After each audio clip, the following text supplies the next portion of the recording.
CEO of Asia Blockchain Solution. He has a first-class honors in electrical electronics engineering from Midas Institute of Engineering. He has an MBA with distinction in international business from University of East London.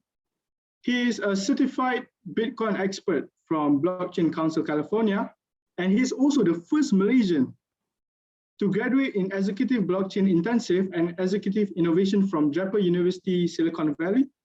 He has led and advised multiple ICO and IEO projects, and also he has initiated his own blockchain project known as Be Well.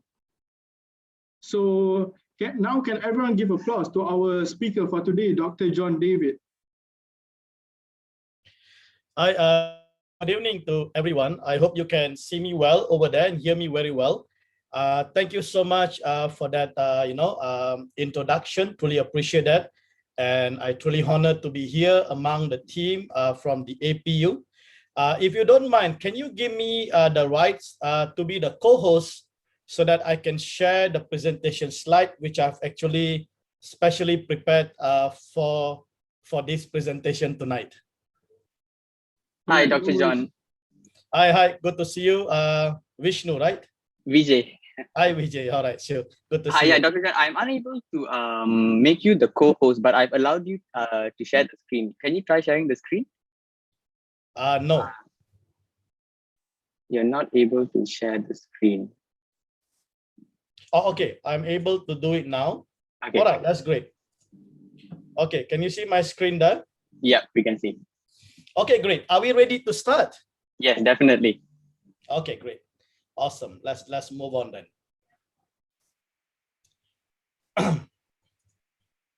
Okay, all right. I believe the university has actually selected a very interesting topic here. Is it too late to invest into crypto? I think it is the first time ever I'm coming across universities that actually just give me a minute.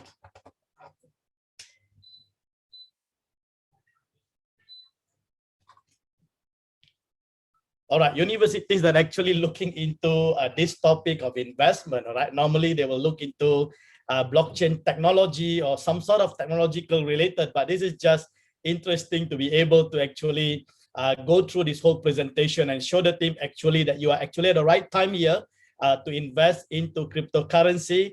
I will say, right, in my starting statement here is that don't wait to buy crypto, especially Bitcoin. Buy crypto and wait. All right. If you really want to see your life change, and many of you here tonight can become millionaires by actually owning your Bitcoin. All right. So I'm going to go through all these aspects tonight. Now, before you even start, okay, with cryptocurrencies and understanding about the investment, let's just quickly run through what is actually crypto assets. All right. Now, crypto assets, okay, you can even refer them. There are other similar terms such as virtual currencies. We got digital currencies. We got cryptocurrencies. Now, all these are the same thing. All right. It's just different terminologies that you have. Now, it all comes back to this definition. So when you talk about crypto assets or cryptocurrencies, we are talking about crypto asset is a digital asset. So that's the first thing that we need to understand. It is not physical. All right, it is not something that is physical, that is tangible, that you can actually touch. It is a digital asset. It utilizes, these are the three main things that actually separate this digital asset: cryptography technology, peer-to-peer networking, and also a public ledger. Or you can call it as a blockchain to regulate the creation of new units, verify all these transactions, and secure this transaction without the intervention of any middleman. All right, now this is what I will call a revolution or innovative in the whole digital space. All right, for the first time, all right, we have a technology that is completely secured. Okay, and it is completely different than databases. All right, we are talking about cryptographic over here. And I'm going to explain to you a little bit more all this information before we proceed. And I'm also going to share with you a bonus segment, especially on the investment and how you can start to actually earn an asset-based income through what we call a cryptocurrency, especially Bitcoin. Now, before we move on, all right, let me just show you the overview of the cryptocurrency market. Now, when we talk about the cryptocurrency market, we have here the market cap of this industry currently as of today. It is about $1.5 billion. All right, now the market actually, $1.5 trillion, right? Please correct me with that. The market actually have exceeded over $2 trillion. But at this moment, we are seeing the correction in the cryptocurrency market. So that market cap actually have come down to about $1.5 trillion. Now, if we would divide this cryptocurrency market, okay, the first thing that we have here is Bitcoin. So many people are confused, okay, because there are thousands of coins outside that. So you must be able to categorize, okay, or segregate this coin and understand the segregation of this coin very, very clearly. So we have the Bitcoin.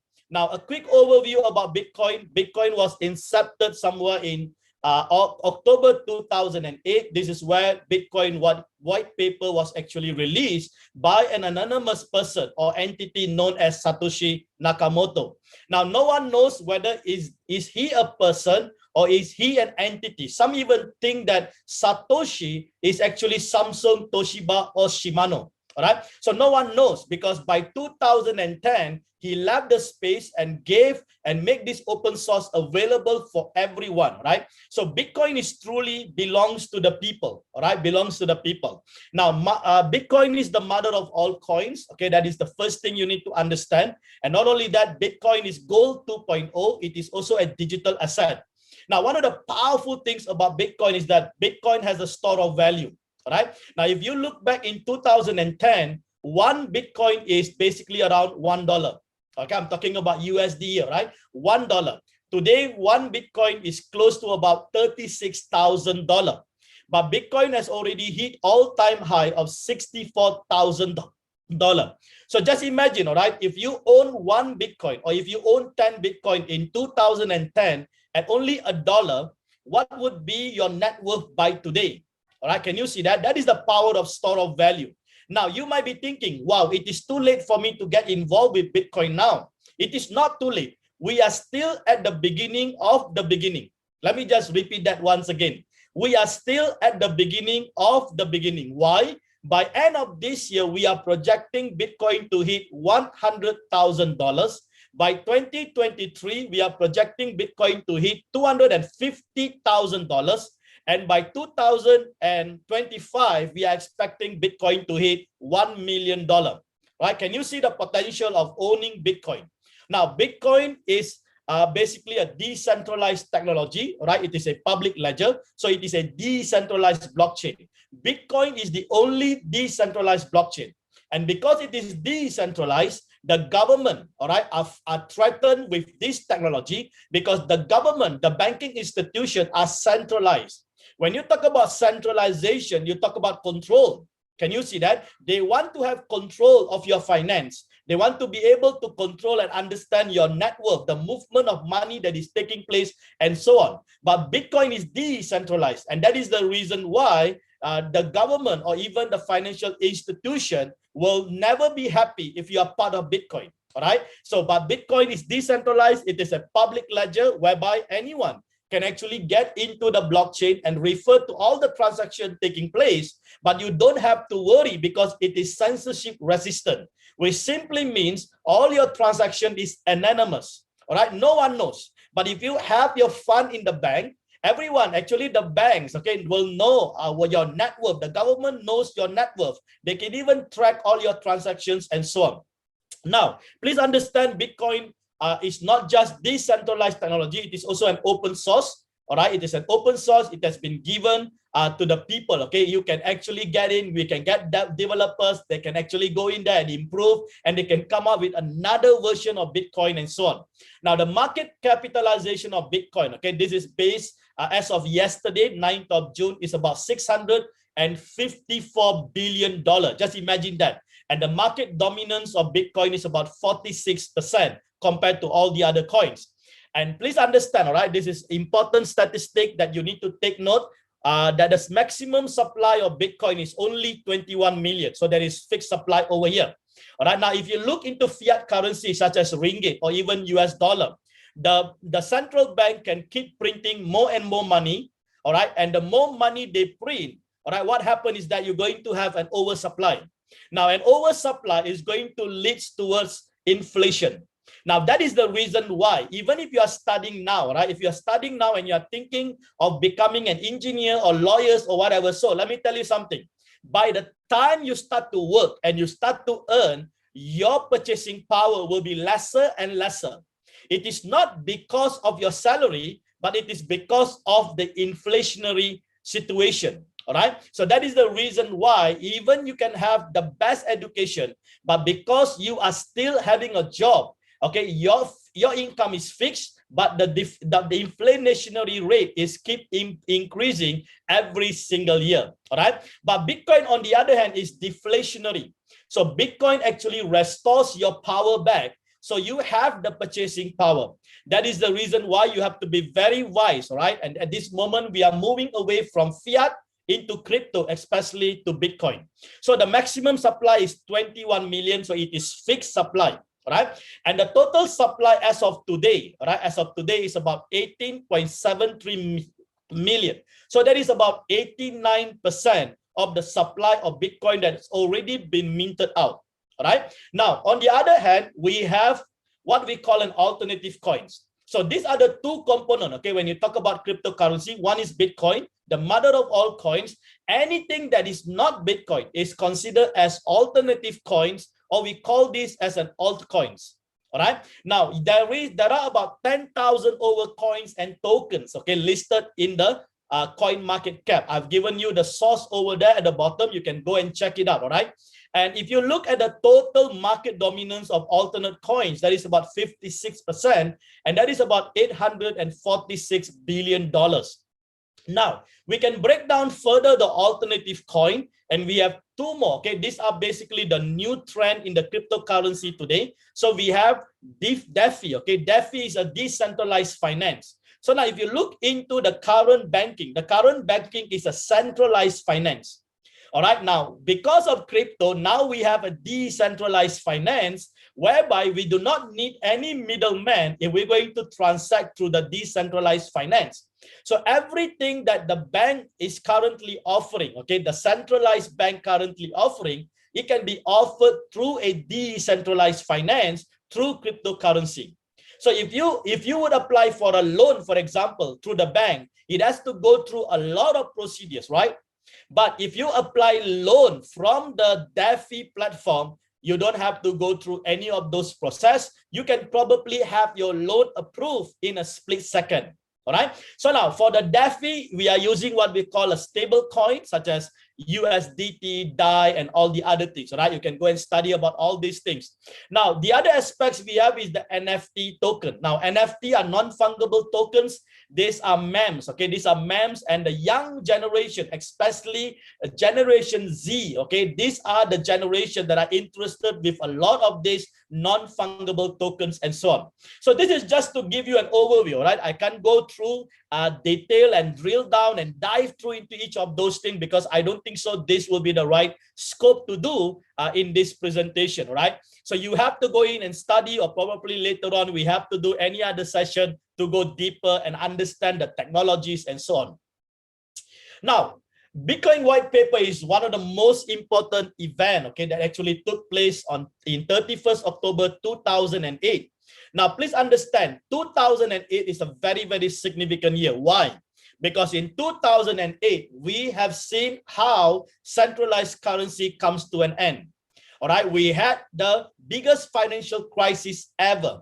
We saw how all the big banks, okay, all the giant banking, Lehman Brothers, JP Morgan collapsed over time because of this huge financial crisis that actually took place.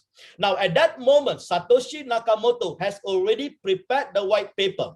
So if you look into the historical, okay, the white paper was ready. Bitcoin was ready in 2006. Because by right, the financial crisis should have taken place in 2006, but it was delayed 2 years.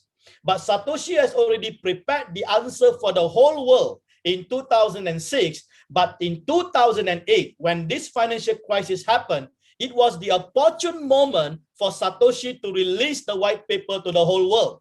All right, so this is the birth of a decentralized currency, which is Bitcoin. So there are 9 pages to this white paper. If you have time, please get into the source. Please go and read. If you are really interested to get involved with cryptocurrency, especially Bitcoin, you have to read these 9 pages of the white paper that is written by none other than Satoshi Nakamoto himself. All right, so please get into this information. Now let's talk about cryptography itself, okay? Because most people don't really understand. They thought that Bitcoin is only about 12 years old. You are wrong. You are wrong. If you look into the prehistory of Bitcoin, okay, whereby we have the cryptography technology embedded into Bitcoin. Cryptography technology has been around for the past 40 years. So cryptography was birthed in 1973.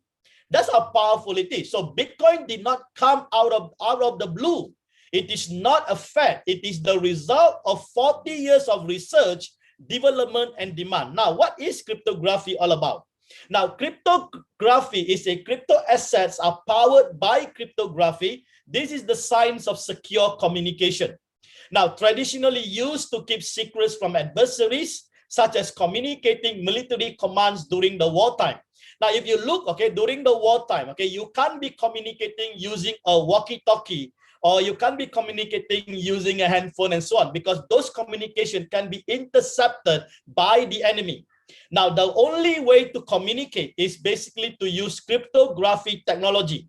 So this cryptography are special, okay, a special protocol or algorithm whereby only your same team in the war can understand the code that you have written over there. All right, so only your team can decode it. So that is basically a cryptography technology that was used during the wartime. That is the reason why, if you look at some of these biggest entity like NASA, okay, if you look into armies and so on, they are still using cryptography in order for them to communicate. All right. Now, cryptography is fundamental to the process in which crypto assets are transacted, stored, and secured. That is the reason why blockchain is so secure, especially if you look into Bitcoin. Bitcoin blockchain has not been hacked for the past 12 years. Can you just imagine? The reason being is because of the cryptographic technology. So if you really want to understand Bitcoin and why Bitcoin is so powerful, is because of the cryptography, okay, protocol that actually empowering the technology of Bitcoin through blockchain. All right, now, if we look into the total market cap, as I mentioned to you earlier, right, Bitcoin is still leading the way. That's the reason why, if you really want to be part, okay, you have to first understand Bitcoin, and thereafter you can actually be part of the other cryptocurrencies. Now, if you look at 2010, as I mentioned to you, okay, 1 Bitcoin was only $1. Okay, and if you look at the current situation as of June, Bitcoin is currently ranging at about $35,000. But just recently, we have seen Bitcoin peak at 64 all-time high somewhere in the month of May 2021. Now, this is the power of the store of value. Okay? That's the reason why I want to bring this aspect and help you to understand, because if you want to invest into Bitcoin, it is all about store of value. Now, when we say store of value, we are talking about holding. But in cryptocurrency, we never use the word hold, we use the word hodl, H-O-D-L. H-O-D-L means hold on dear life. So you hold on to that asset and wait for that asset to rise in price, and then you can liquidate that asset and actually take in the profits and so on. All right, now these are the Bitcoin metric unit, because some people will be thinking, right, if I want to buy a Bitcoin, I have to buy the whole Bitcoin. Am I right? Now, you don't have to buy the whole Bitcoin, because if you look at the whole Bitcoin, okay, the whole Bitcoin is now $35,000. Okay, that not everybody will be able to buy or own whole Bitcoin. But let me give you a good news. Okay, you can buy a fraction of Bitcoin. That's the beauty about Bitcoin. So let me just go through some of these fractions, okay, the metric unit, so that at least you have an idea about how to get involved with Bitcoin. So if you look at 1 Bitcoin, we're taking an example at about $35,000 if you want to own 1 Bitcoin. Now, if you don't have the fund to own 1 Bitcoin, don't worry about it. You can own Deci Bitcoin, which is 0.1, which is about $3,500. Now, if you still don't have that amount of money, don't worry about it. You can go for centi Bitcoin, which is 0.01, just $350.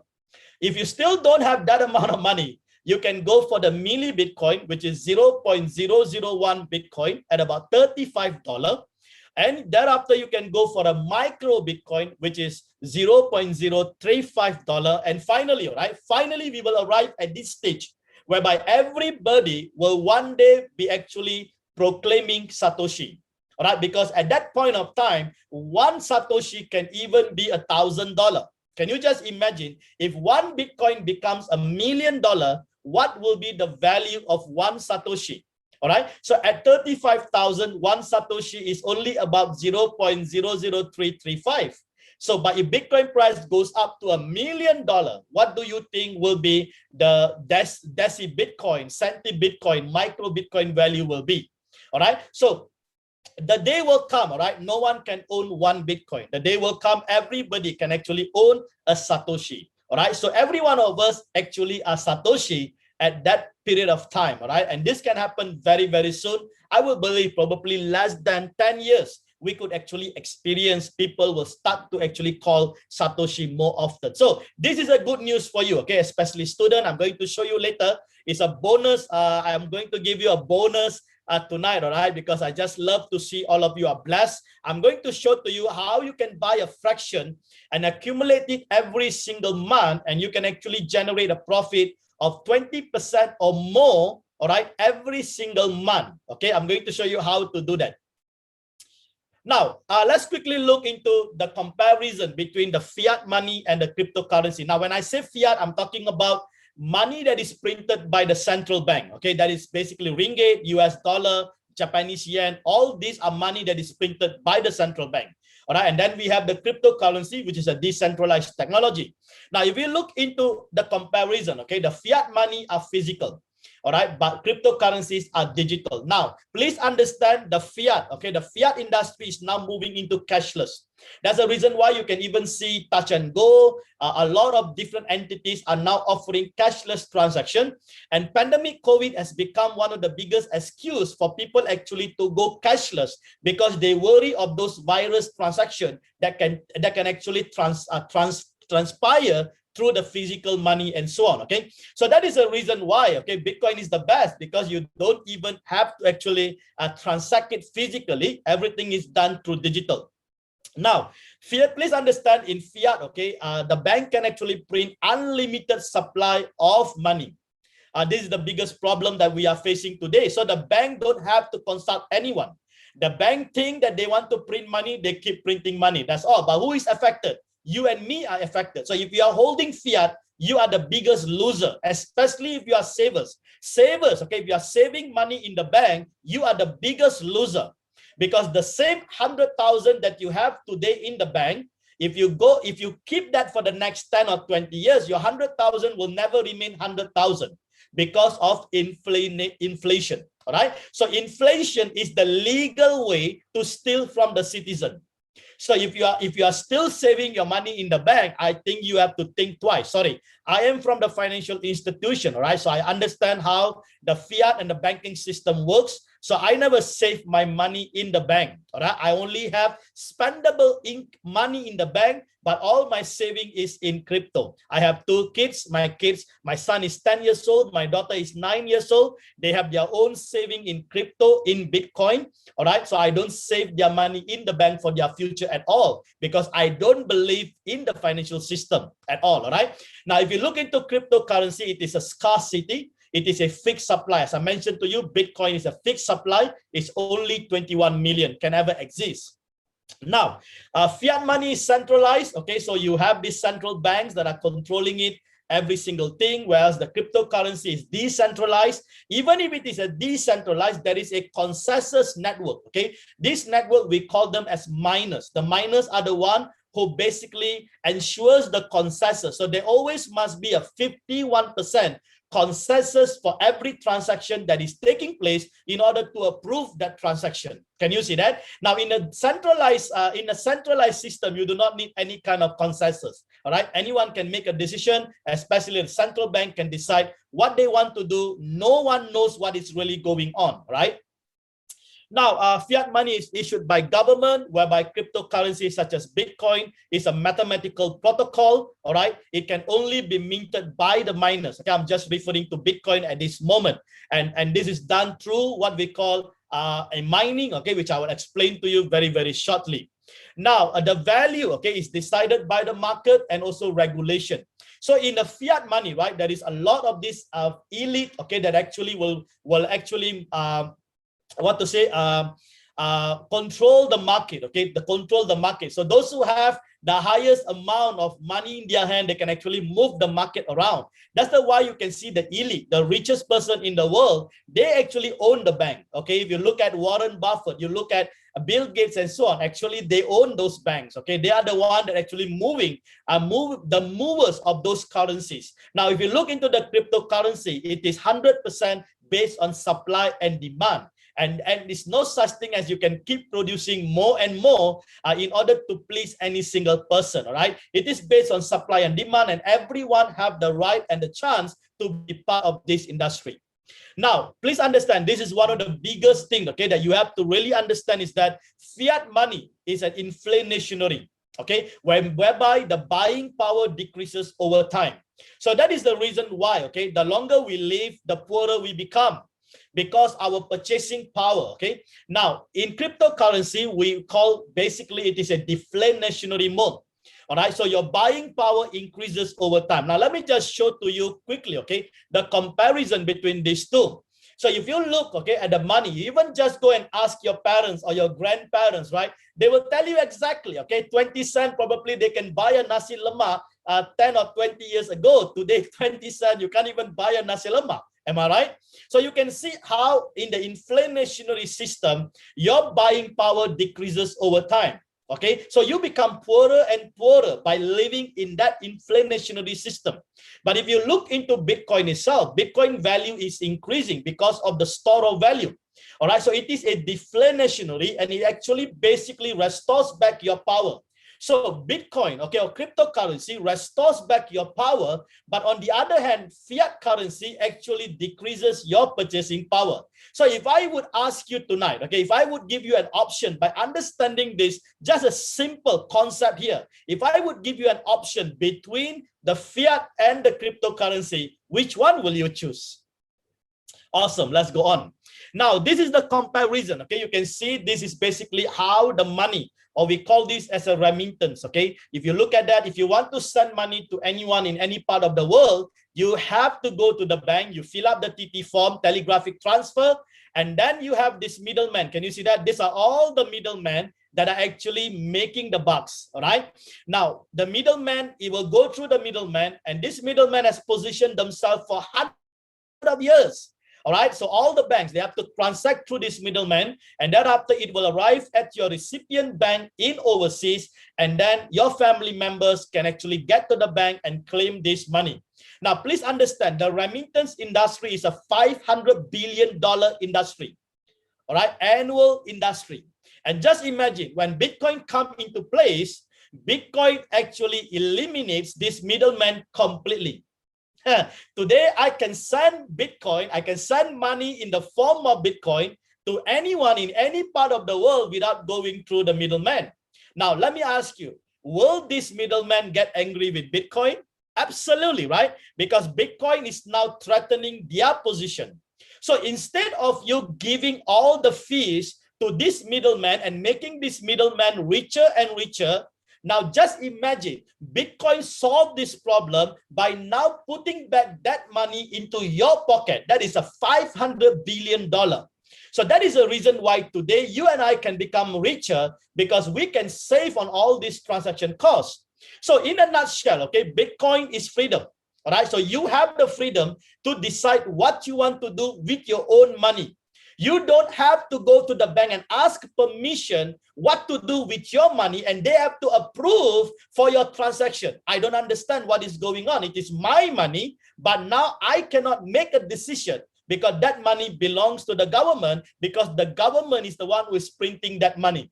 So Bitcoin is not printed by the government because it is been minted out, and therefore government has no sole proprietary right on Bitcoin. Can you see that? Now, Bitcoin actually protects your privacy. So apart from the freedom, it protects your privacy. Why? Because when you send Bitcoin, it is anonymous. Your privacy is protected. So this is so important. Now, please understand. You may say that, oh, even the bank is now going into digital and cashless. Yes, it is true.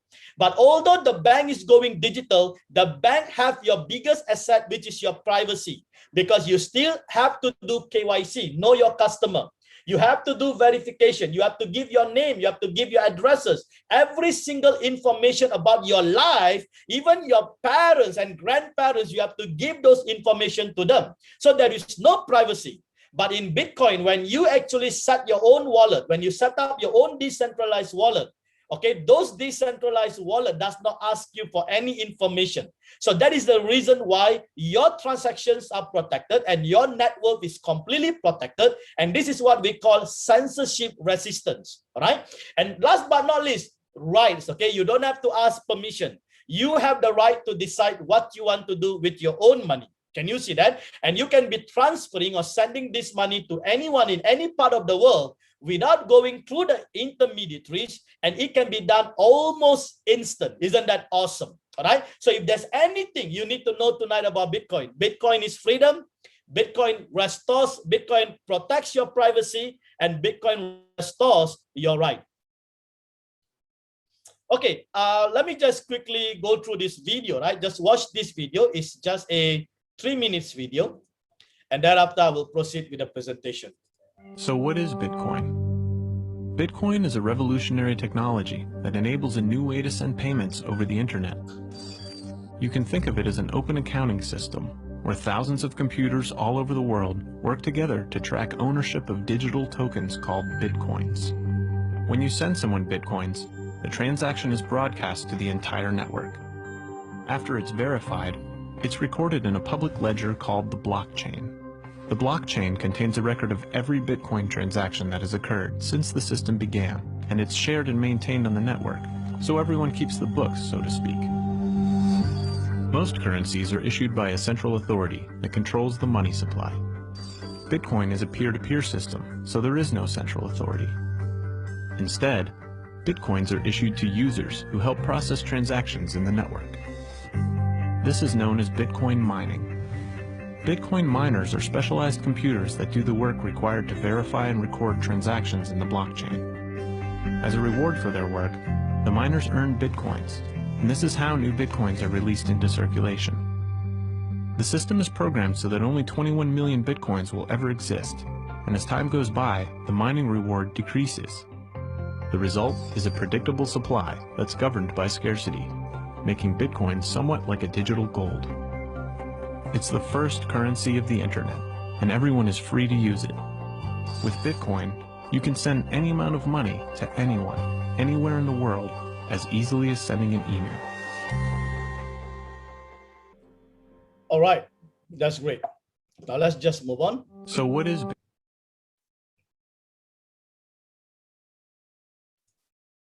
Okay, now this is going to be one of the most important slides that you have to attentively watch. Now, Bitcoin is not about the price. It is about the economics. Now, if you understand the economics of Bitcoin, you will know exactly why you want to be part of cryptocurrency or part of actually acquiring Bitcoin. So please understand, okay, this economics very, very well. And the moment you understand this, it is going to set your life free from every confusion that you have about Bitcoin. Now, this is what normally people don't teach you. All right. So I want to make sure you understand this fundamental in order for you to move forward. Now, all right. Now, let's just have some interactive section here if it's possible. All right. Now, Bitcoin was incepted in 2008. Let me just ask you quickly, how many Bitcoin can ever exist? Absolutely, right? We have about 21 million here. All right. So there can only be 21 million ever exist. Am I right? Now, next question. How many Bitcoin has been minted so far? Anyone? So the Bitcoin that has been minted so far is about 18.73 million that has been minted for the past close to about 12 years. All right. Now, there is still another 2.2 million left. Next question. When will 21 million actually complete minted? When will 21 million arrive? 21 million will arrive or complete only in year 2140. So now just watch this, right?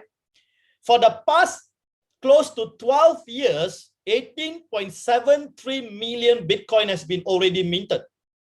So how long will it take for 2.27 million that is left to be minted? Now this is going to blow your mind. It is going to take another 120 years. Now, does that puzzles you?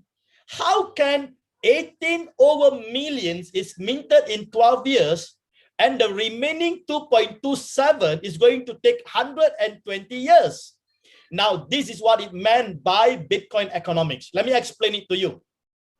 Now, first understand, right? When we talk about blockchain, Bitcoin blockchain, okay, it produces every 10 minutes. So 10 minutes is one block. All right. So in that one block, we can have about 210,000 of transactions, okay, taking place in that one block. So every block is 10 minutes block. In that 10 minutes is about 1K, okay, the size. So you can have thousands of transactions in that block. Now, the miners are rewarded for verifying and recording the transaction in the public ledger. So we have the miners. So when you actually execute the transaction, there are miners. These miners, if you call it in a technical term, these are nodes or servers. All right, these miners are distributed, decentralized everywhere.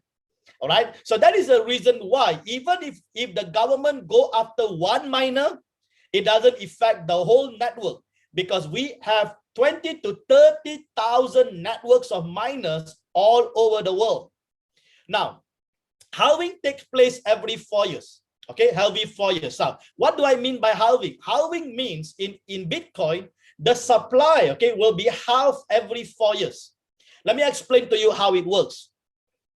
So now, let's say, for example, okay, in 2008, when 2008, the miners who are actually mining the Bitcoin, the miners will be actually competing against all the other miners. Now, whichever miner that actually mine first, what do I mean by mine first? Mine first means they verify and record this transaction in the public ledger blockchain, they will be rewarded. So that is how new Bitcoin is released. So now, in 2008, the reward per block is 50 Bitcoin. But what is the price of Bitcoin at that moment? The value of Bitcoin is insignificant. It was only about 0.04 cent per Bitcoin. Now, every 4 years, okay, every 4 years, the reward or the supply will be halved. So the first halving took place in year 2012, and you can see, okay, the supply is reduced from 50 Bitcoin to 25 Bitcoin. So, but look at the value. The value of Bitcoin now has gone up to $10 from 4 cents. All right. Now, the second halving took place in 2006. That is after another 4 years. Now, these 4 years are fixed protocol, okay, or algorithm that has been built into blockchain. So no one can change it. So now in 2006, when next halving happened, you can see now the reward is halved to 12.5 BTC. But look at the value of Bitcoin. Now Bitcoin price is about $400. And we just had the recent halving, okay, which is last year in May 2020, whereby you can see now the halving has actually reduced the reward or the supply to 6.25 BTC every 10 minutes. So, but look at the price, that is about $9,000. All right, that is about $9,000. So now, when will be the next halving? The next halving will be year 2024. Now, just imagine, all right, what will be the block reward or the supply in 2024? That will be 3.125 BTC every 10 minutes. Now, what do you think will be the value of Bitcoin by then? Now, this is the reason why you must actually invest and own Bitcoin. because of the store of value. This is what we call a scarcity. This is what we call a fixed supply. Now, it doesn't happen in fiat, because in fiat, they keep printing more and more money. In Bitcoin, it has been halved every 4 years. So you can see, all right, if you look into the supply, if you look into the supply, all right, you can see that the supply is actually reducing in a fixed and controlled manner until it reaches 21 million. But what is happening to the demand? The demand is increasing every single day. There are more and more people, especially those of you who are listening to me tonight, right? If you have not owned a Bitcoin wallet, you're going to go and get your Bitcoin wallet ready, and you're going to start to buy Bitcoin. Now, even if the demand is constant, Bitcoin price is tend to go up because of the supply and demand correlation. Can you see that? So this is the most important thing that you need to understand if you are getting involved with Bitcoin, which is the Bitcoin economics, okay, which is simply halving technology, all right? So this halving is taking place every 4 years, and the block reward reduces. So what happened? The value of Bitcoin increases. So this is the reason why, as you own Bitcoin, even if it is 1 Bitcoin, even if it is 0.1 Bitcoin, it doesn't matter. Because of this halving economics, Bitcoin price will actually keep continuing going up higher and higher. Now, please do understand, okay, one of the biggest reasons why Bitcoin price is going up now, if compared with 2008, 2012, is that we have a lot of institutional investors. Okay, these are institutional fund. Okay, they are coming in to actually acquire Bitcoin. So in 2012, 2014, we saw only P2P or the retail market.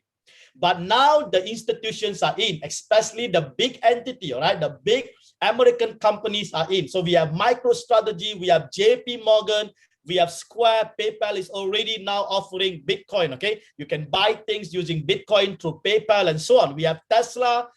With the recent news, they have purchased about 1.5 billion Bitcoin and they are still holding it. Can you see that? Now, looking at the institution coming on board, what do you think will be the value of Bitcoin as more and more people are now rushing to buy Bitcoin and own Bitcoin? All right. So if you look into the supply, all right, all the supply, about 70 to 80% of the supply is now being taken by this private institution. So just imagine, right, initially, right, when Bitcoin was actually invented, the problem was the supply. The supply actually overrides the demand. But now our new problem is the demands override the supply. Why? Because of the halving. Because we have lesser and lesser Bitcoin that is being supplied, and therefore everyone is fighting to own this piece of cake. All right. So that is the reason why. Okay, awesome.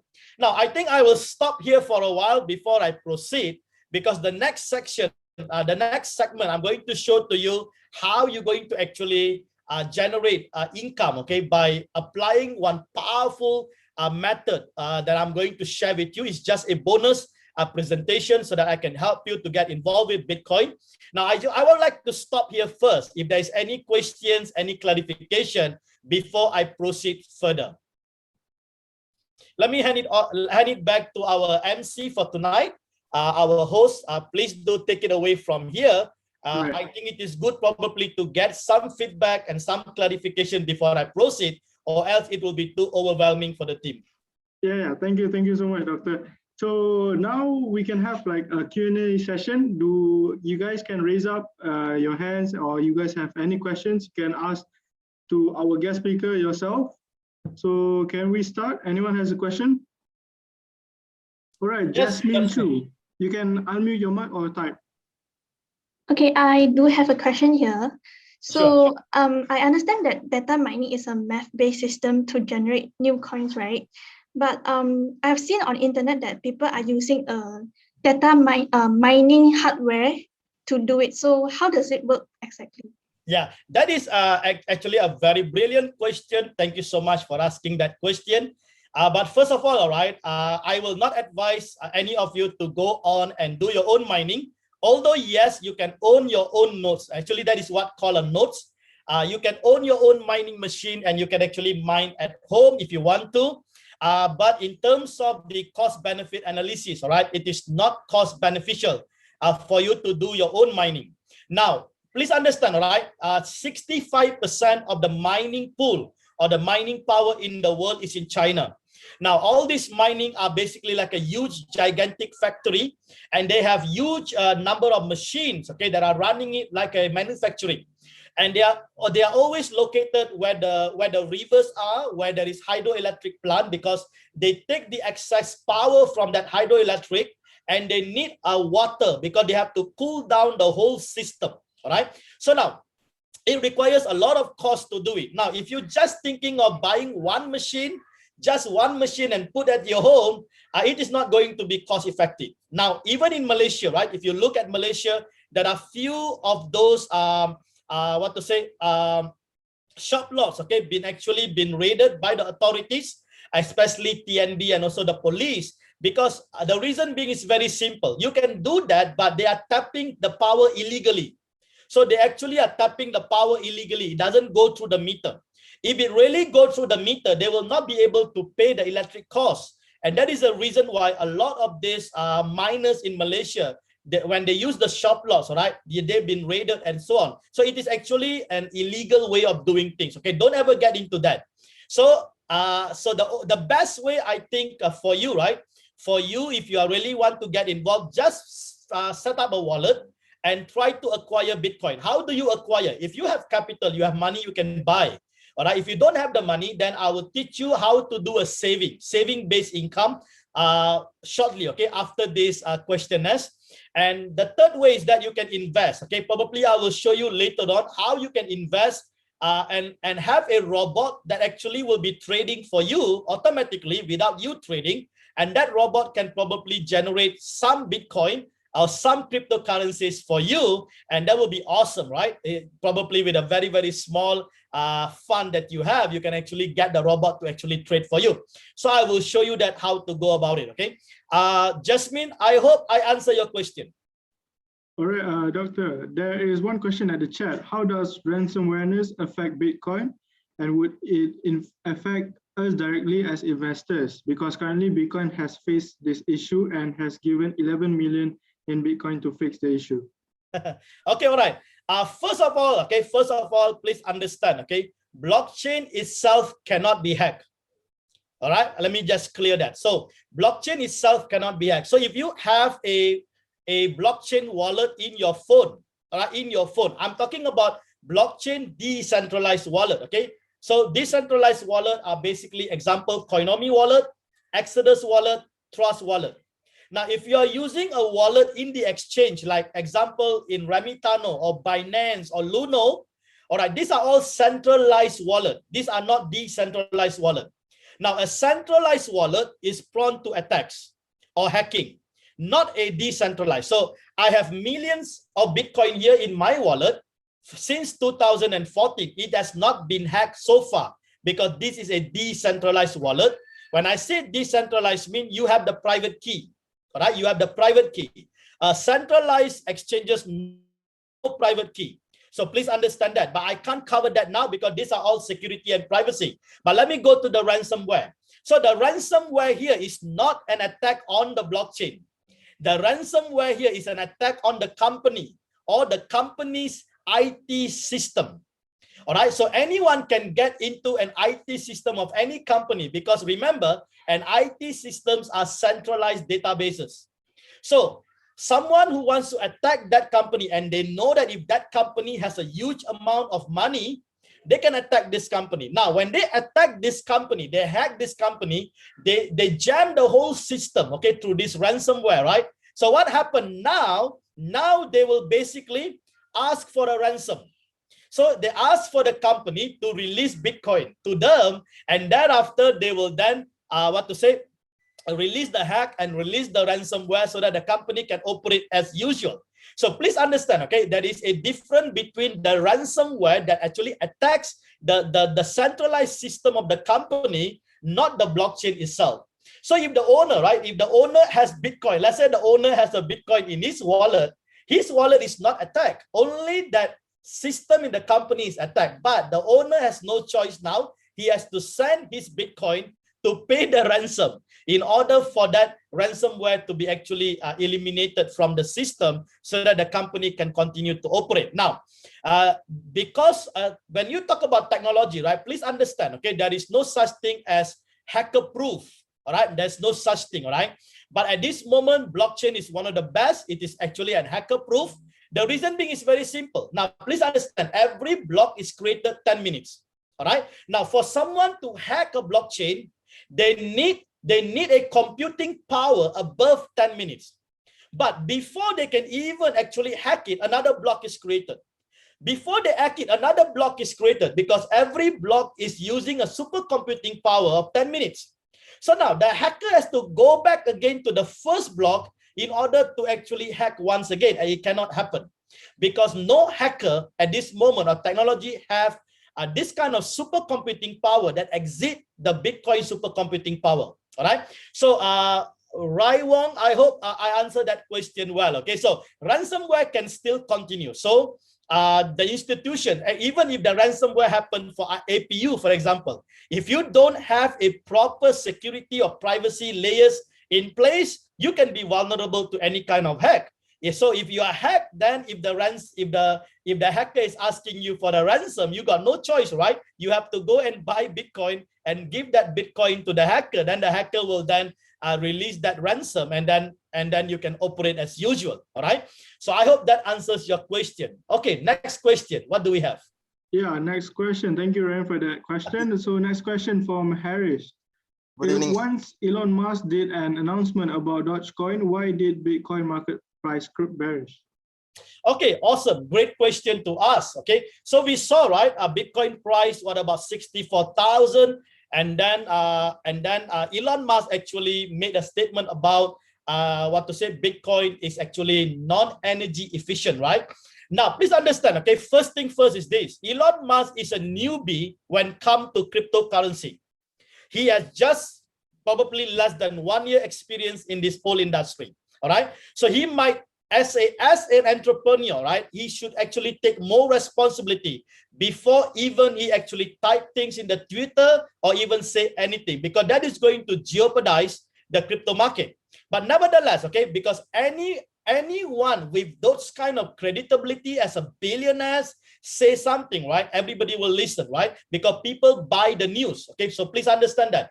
So now when he mentioned that Bitcoin is using non-energy efficient, actually a lot of people against him, because if you look at Bitcoin itself, right, a lot of the Bitcoin mining are actually using excess power from the renewable energy. All right, excess power. So that is very important to understand. Now, and thereafter, right, and thereafter we saw another decline of Bitcoin. That decline from 60,000 to 30,000 was not because of Elon Musk. It is basically because of China. So China actually reiterated FUD. FUD means fear, uncertainty, and doubt. So they want to shut down the miners because 65% of the miners are in China. They want to shut down the exchanges that are providing Bitcoin transactions and so on. Now, a lot of the miners and the exchanges are moving out of China because of this reiterated FUD by the government in China itself. Now, please understand, okay, all these things done because of China propaganda. Why? China is introducing digital yuan. They don't want any other cryptocurrency to actually, okay, compete with digital yuan. Now, please understand, right? Even US is now coming up with digital dollar. So now Bitcoin is so powerful and so effective. So the governments are now coming out, okay, with their own digital dollar and digital yuan. Now, please understand, China digital yuan rollout is a big failure. All right, it's a big failure. The reason why is very simple, because people still trust Bitcoin. People still trust cryptocurrency. People still trust Alipay compared to digital yuan that is introduced by the government. Now, in order to eliminate all these things, there is a huge propaganda going on. So the Chinese government is going all out so that they can then introduce their digital yuan. Now, let me just warn the team, all right? Although you hear the good news about government coming up with their own digital currency, please don't be deceived, because those digital currency is a centralized blockchain, not a decentralized blockchain such as Bitcoin. Now, in a centralized blockchain, the government can track you. The government know exactly your net worth in your wallets and so on. So it is a permission blockchain, right? So please understand. So don't be deceived and you think, wow, it's great for government to introduce that. Not really. I would rather still stay with Bitcoin because Bitcoin is a decentralized technology. Can you see that? So I hope I answered that question. So now, when there is a FUD, okay, when there is this kind of fear going on, what happens now? The newbies, okay, so I'm not a newbie. I am involved 2014 in the market. I'm not selling my Bitcoin. But the newbies who just came in about a year ago, they feel panic. So what do? They sell the Bitcoin. Now, please understand, okay? Bitcoin is supply and demand, and Bitcoin is not, Bitcoin market movement is based on behavioral. And that behavioral is coming from the news. So the more people read the news, they get frightened. What do? They sell their Bitcoin. So more people sell, what happened? Bitcoin price comes down. More people hold, what happened? Bitcoin price goes up. But when the price comes down, who is buying it? The private institutions are actually buying it, and they are laughing at you and me who are selling the Bitcoin because they don't want to buy at 60,000. They want to buy at 30,000. So what does the big entity or the big finance company is doing is that they buy Bitcoin when the price is high and they will sell it. All right, they sell it to manipulate the market. So when they sell it, they take the profit. And when they take the profit, they wait for the price to go down and they buy back when the price is low. And now they have actually increased double or triple of their net worth or their balance sheet. Can you look at that? But people like you and me don't understand what is going on because we buy the news. We don't understand the fundamental technology of Bitcoin. Now, there's a reason why if you understand Bitcoin economics, what you will do, you will never sell your Bitcoin. You will be holding your Bitcoin and you will be waiting for the Bitcoin value to increase. All right. So I hope I answered that question. Sorry, I think we got too many questions here, Mohammed. Yeah. I think you want to continue and we can continue this later, maybe. It's okay. Let me just see if there is any. Yeah. Christian Pili raised up his hand from just now. Do you have any question for our guest speaker today? Yes, sir. Can you hear me? Christian, yes. Sir, it said that Bitcoin uses a lot of energy for the mining process. Yes. So, do you in coming years do you see Bitcoin moving to proof of stake like how Ethereum does? No, I don't think so because that's what makes Bitcoin special. All right, Bitcoin is special because of the proof of work. Now, please understand, all right, if you look into the centralized currency, which is ringgit or US dollar, right? If they are keep printing the money, is there any proof? Is there any proof, okay, or reserve behind those printing? Nothing, right? Because if you look at 1948 at the Bretton Woods moment, when dollar was actually introduced, it was backed with gold. But in 1971, President Nixon actually changed the monetary policy of the whole world. So from 1971, the banks keep printing money without backing with any gold. So there is no proof of work involved anymore. So the money that is being printed is actually just a piece of paper that has no value. Now, what makes it different than Bitcoin? Because Bitcoin is a proof of work. What is the proof of work? The proof of work is energy.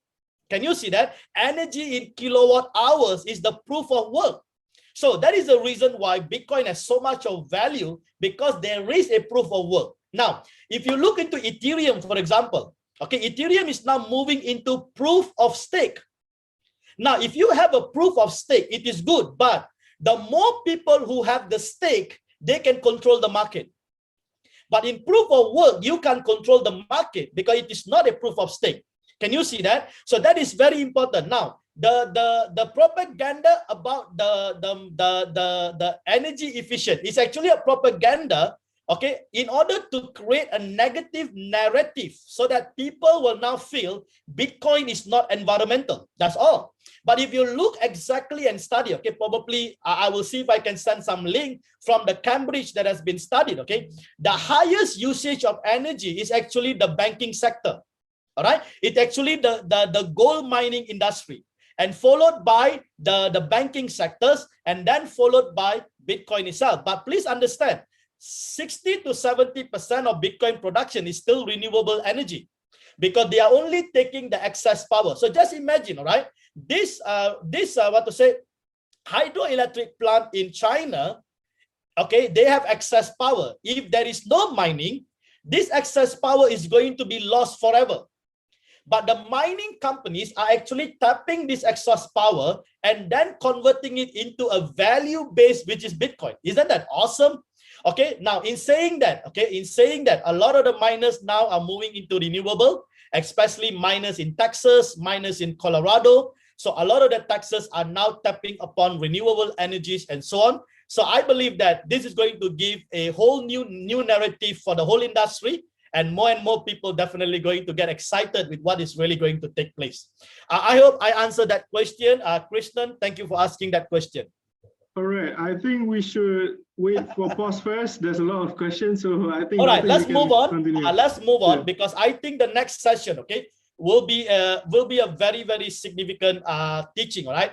Now, what I want to do is this. Okay, I know that I want to add value to every one of you, and I know that many of you want to invest because this is the topic, right? You want to invest. Whether is it the right time to buy Bitcoin now? Let me just probably, right, make sure that you understand. Now you can invest, you can go and buy Bitcoin and hold it. But if you don't have a strategy, you go nowhere. All right. So I'm going to show to you a strategy how you can actually do a saving. All right. You can do a saving in cryptocurrency, especially I'm going to focus on Bitcoin. All right. Now I'm going to show you a strategy how you can save. All right. And you can actually still profit, because many of us are students here. You may not have huge capital to go and buy. So there are a few things you can do. Okay, number one, you can just go and buy. Let's say now 30,000. You go and buy one shot for about 1 or 2 Bitcoin. Okay, but the thing is that how sure are you that Bitcoin price will not correct again to probably 20,000? All right, so that's the one problem. Second, you can invest in any platform. There are so many companies outside there offering platforms, right? You can invest, but how sure are you that they're going to pay you forever? All right, will they not exit scam? It's a risk involved. So now, if you don't want any risk, then I'm going to show to you this technique. All right, you can follow this technique, and I'm using this technique for my children, and I'm using this even for my own saving. And let me show you how it actually takes place. Okay, so learn from this. Okay, you want to take a picture, you want to take a video, go ahead. I want you to learn and start to do as how I'm going to advise you. And I can tell you honestly, okay, some of you here can really flourish and prosper financially when you start to apply this methodology. Now let's go into that. Okay, just to confirm, can you see my slide? Yes, sir, we can. Okay, great. Let's move on. Okay, now, this is a powerful methodology, okay, or technique that you can actually use, which is, I call this as an asset-based saving, all right? Asset-based saving by tapping upon a dollar cost averaging method. Now, I'm going to show to you, okay, the exact implementation that I did, okay, especially with Bitcoin. And how does that work? Now, let me just give you quickly an idea what is dollar cost averaging. Now, dollar cost averaging is an investment strategy in which an investor divides up the total amount to be invested across periodic purchases of a targeted asset such as Bitcoin. Now, let's say, for example, right, you want to invest $100 every month. So that is it. So you fix that amount every month. I want to invest $100. So in a year, you're going to actually spend $1,200. Okay, now let's fix that. So every month is $100, and you're going to make sure you buy Bitcoin no matter what is the price, what is the market price. You're going to buy at the fixed amount of $100 every month. Now, in an effort to reduce the impact of volatility on the overall purchases, can you see that? Now, the purchases occurs regardless of the asset price at a regular interval every month. Some people even do it every week. So it's up to you and up to your goal, okay, financial goal. Now, this strategy removes much of the detailed work of attempting to time the market. So you don't have to worry about when to buy. You just keep buying every month. Is that easy? All right, let me just show you how that happened. Now, let's set the parameter. Okay, this is your parameter. You can set whatever parameter you want to, but let's take an example. First, the amount. So you set probably, let's say, $100 every month. Okay, so you make sure every first week of the month or every first of the month, okay, you just buy the Bitcoin. Now, where do you buy? Simple, right? In Malaysia, we got 3 exchanges that is actually authorized by the Security Commission. We have Luno, we have Tokenized, we have Synergy. Okay, you can actually buy from those exchanges. Some of you, if you are good, you can use Remittance or you can use Binance even to buy those Bitcoin. All right. Now, the asset here, okay, first asset you need to focus is Bitcoin. Now, once you master Bitcoin, then you can explore other assets such as Bitcoin, Dogecoin, or whatever it is. Okay, so but let's look into asset because asset has the biggest market dominance and asset will give you a much greater yield over time. All right. And now is the right time to do this. You know why? Because Bitcoin is going to get back to 75,000 and Bitcoin is going to hit 100,000 by end of this year. So take note how these things works. Now, let me show you an example, okay? $100 per month. And this example for 2019, all right, 2019, can you see that? So 2019, and this is the exact data of the market. So now, in the month of January, I purchased $100 worth of Bitcoin at this rate. Can you see that? So in January, the market rate is about $3,843. How much Bitcoin do I, how many Bitcoin will I get? 0.026 Bitcoin.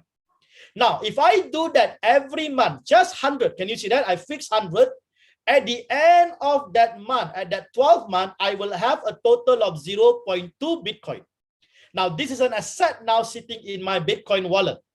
0.2 will always remain 0.2, but the USD value can actually change. It doesn't matter. So now, you can see the summary here. Okay, the total purchase is $1,200. So my asset value is 0.2 Bitcoin. At the end of the year in December, the value is 7,424. So now, if I take my 0.2 and times with 7,424, my new value now, current value in the month of December will be 1,487. Now, look at the profit. All right. You have now, just by doing this simple saving, which is called an asset-based saving using dollar cost averaging, you have made a return or a profit of 24% in just 1 year. Now, let me ask you a question. How much do you earn an interest by putting your money in the bank for a year? 2% or less. Let me tell you something. It is even lesser because you keep withdrawing your money. You only earn 2% if you don't touch it for the next 12 months. Can you see that? Now you have your 24% and you divide that by 12 months. That is 2% a month. Let me tell you something. Where can you get 2% a month? And this is 100% secure because you are holding the Bitcoin. Now, let me show you. All right, let me show you the projection here. So in December 2019, I have a profit of 24%. Now, what is the profit of the same 0.2 Bitcoin as of today? Let's look into it. Now, if I hold this Bitcoin as of today, 0.2 times $35,000, that is $7,000. Now, look at the profit over here. That is 484% profit. How long is this? This is about 18 months of saving. Can you see that? I just did the saving for 12 months, but I'm holding it for the past 18 months, and I have a profit of 484% as of today. And if I would divide that by 18 months, that is a 27% profit every single month. Wow. Is this too good to be true? Not really. It is so simple, right? It is so simple. Any one of us can do this. All that you need is a fixed amount every single month and just put it aside as a saving, but don't save in fiat, save in crypto asset. So now, let's say, for example, if the projection by end of this year, 1 Bitcoin is $100,000. Your same 0.2 Bitcoin now will be $20,000 by December. That is a 1,569% or growth. So just imagine that. Just imagine that you have a $18,000 in USDT sitting in your Bitcoin wallet. And if you times that with 4.1 or 4.2 in ringgit, imagine that is close to about $100,000. You can pay off all your debt, right? Especially your student debt. You can pay it off and you can be completely free. Can you see that? So this is the power of dollar cost averaging, right? So I hope you learned something tonight. This is so powerful, but not many people know, because not many people were taught about this kind of this kind of intelligence or this kind of knowledge. So now, the key takeaway here is this: dollar cost averaging refers to the practice of dividing an investment of an equity into multiple smaller investment of equal amount spaced out over regular intervals. All right. Now, the goal of dollar cost averaging is to reduce the overall impact of volatility on the price of the target asset, as the price will likely vary each time one of the period investment is made. Now, the investment is not as highly subject to volatility. Can you see that? Just imagine, okay, if somebody have bought Bitcoin at 60,000, one lump sum, and now the Bitcoin price has dropped to 30,000. Will that be really depressed? Absolutely, right? But that is the wrong way. You never do that. What you do is to buy a smaller amount on the interval basis every single week or every single month, so that you can then eliminate, okay, whatever volatility risk by averaging. All right. Now, finally, dollar cost averaging aims to avoid making the mistake of making one lump sum investment that is poorly timed with regard to asset pricing. All right. So I hope, okay, this key takeaways, this strategy, okay, will help each and every one of you. Start saving a smaller amount, even if it's a $10. Okay, times 4 is about $40. All right. Even if it is $100, which is times 4, is about 400 ringgit. Can you see that? So if you can just set aside even 100 ringgit every month, just imagine what will be the magnitude, okay, of the net worth that you're going to create by actually utilizing this dollar cost averaging methodology, which I call as an asset-based saving. Now, these are important references, okay, for you to do your further studies. All right, you can take note of these references. These are all the information that you have seen throughout the presentation. You can go on and do all the studies you want to, all right? So take note of these references. Now, quickly, okay, you can please do me a favor, right? Get to my YouTube, all right? Get to my YouTube at Wealth Makers Alliance. This is where you can actually refer to a lot of my trainings, a lot of the different investment, the different opportunities, and so on. There are so much of wealth of information in my YouTube channel. So get into my YouTube channel, okay, at Wealth Makers Alliance. Give me a like and do subscribe to my channel, because there are so many resources that I'm releasing, okay, every single day, and people are really blessed with this knowledge and with this expertise. Now, the other thing that I would like to quickly, okay, add value to the team is this. These are some of the value add offerings, all right, that you can actually tap. So I have, if you look into that YouTube, okay, or even if you can connect with me, that I actually, these are the 5 different things we have here: Bitcoin and currency education, blockchain and crypto consultancy. Okay, that's one of the main things that we are doing. I have my own team. We have a company in Singapore called Asia Blockchain Solution, and we have our own 30 developers who are developing the blockchain for different projects and so on. Now, I also do a lot of financial intelligence education, teaching people on financial, okay, how you can become millionaires and so on. Now, we also have crypto trading bot. Okay, this is interesting. So if you want to learn how to trade, but you don't know, right? You are getting involved with Forex market. I'm a trader myself. I trade in Forex market, currency. I trade gold. I also trade crypto leverage, but at this moment, I'm actually putting 100% of my effort by allowing the robot to actually trade for me, and I'm making at least about 1 to 5% profit every single day, right, from this robot. And also we have other investment portfolios. If you want to get involved, all right, you can actually take advantage of this. Now, when come to the robot, okay, we have a Zoom meeting coming up where I'll be teaching about how you can actually install this robot. That will taking place this coming Friday. Every Friday we have this training going on. So this is basically a crypto trading bot, whereby this trading bot will be automatically trading for you. You do not need to actually watch the trade. Okay, and this is 100%, okay, foolproof, 100% zero risk, and 100% profitable. All right. So take advantage. Okay, take the information, the meeting ID and the passcode, or you can even reach out to me at jdwealthmaker@gmail.com. That's basically my contact. Okay, reach out to me if you want to know more information, so that you can make sure you are doing the right thing. Okay, don't get into so many scams, and then you start to lose a lot of money, and then you start to blame that Bitcoin is a scam and so on. Okay, Bitcoin is not scam, or else the institution will never get involved with Bitcoin. Am I right? If Bitcoin is a scam, why would Tesla, why would MicroStrategy, why would JP Morgan and the banks are starting to offer a lot of crypto related products and so on? Okay, so I hope, all right, I hope that gives you a glimpse of the overall understanding today, at least some perspective about the whole crypto market. And I would like to probably open up this session for any other questions before I leave these things to the host to take over. All right, any other questions we have? Okay, that's a lot. I think we have like 2 questions pending, Doctor. So sure, what are the questions? From Shakir, is it still profitable if someone want to start mining, and how long is the ROI? Since the difficulty is rising, should I or us start mining? Okay, all right.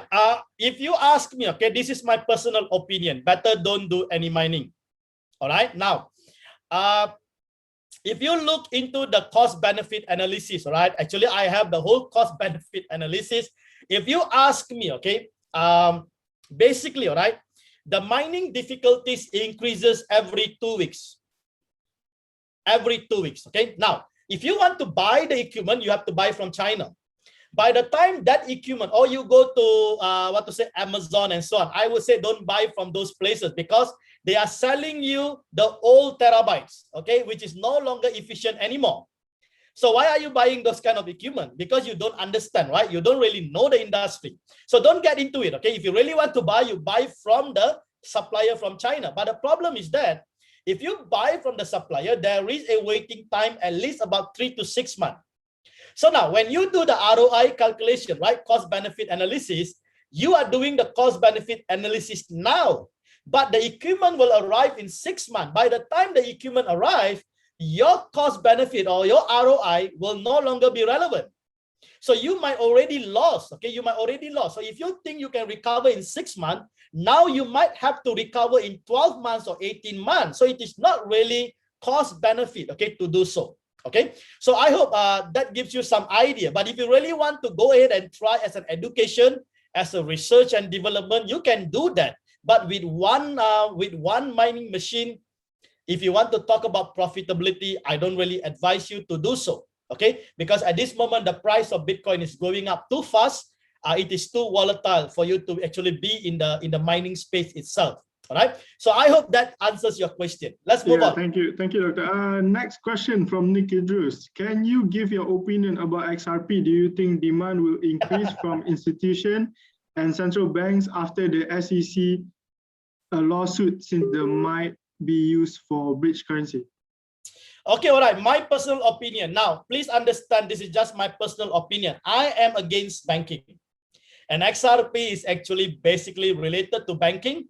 All right, a lot of banks are starting to actually use XRP, but XRP price has gone up, and I think that's a manipulation, and the price has actually comes down. Now, if you really want to go in to gamble, please go in, because the price is cheap, right? About 90 cents or 80 cents. Please go in.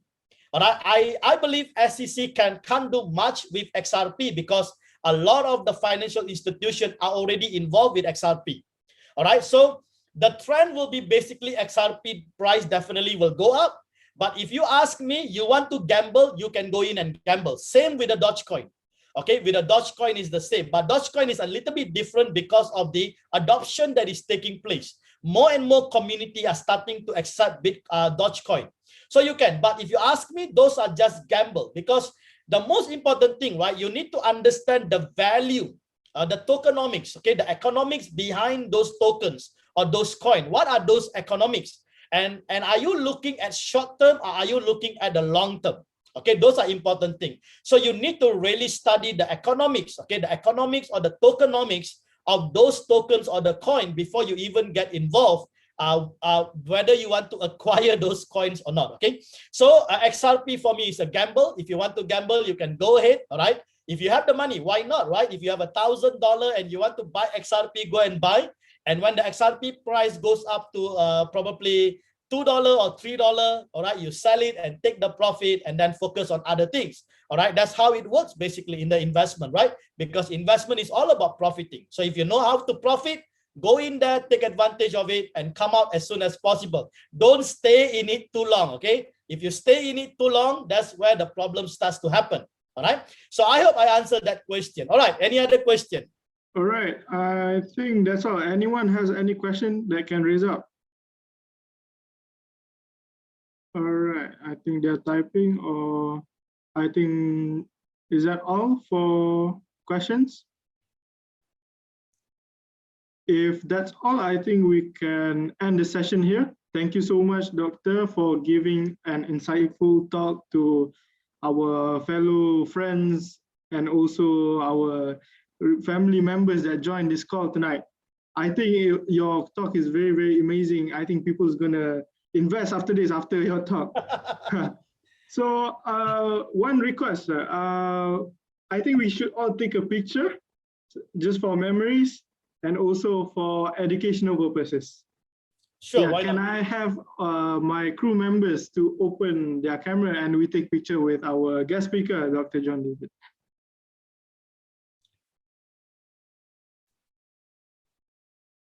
All right.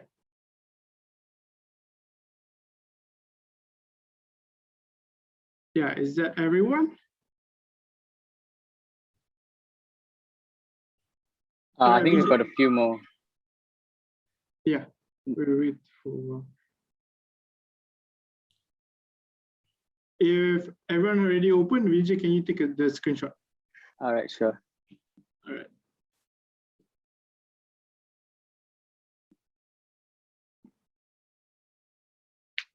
I think we're waiting for a few more. All right, doesn't matter. Okay. All right, everyone smile. 3, 2, 1. All right. That's All done. right, thank you so much. Yeah, just a final word. I would like to say thank you so much, all right, to the APU for organizing this event. Also, thank you to Vijay. I think Vijay is the one who connected this whole thing. So awesome to be able to speak to the team over there. I think APU is on the right direction. Please, all right, look into this cryptocurrency and blockchain. This is the next revolution that I think that is appropriate for the universities actually to look into, especially the blockchain technology. At this moment, we don't really have a blockchain hub in Malaysia, right? If we can have a strong blockchain hub and different blockchain projects, I think that will be really, really awesome, okay? Especially to be initiated by APU or, you know, with this caliber. So I would like to say thank you so much. Truly appreciate having among all of you, and truly awesome. And I believe that we will catch up again in the near future. Thank you so much. God bless each and every one of you. Thank you so much, Dr. John. Thank you. Thank you so much, Doctor. Thank you. Thank you all for joining us tonight also. Thank you very much.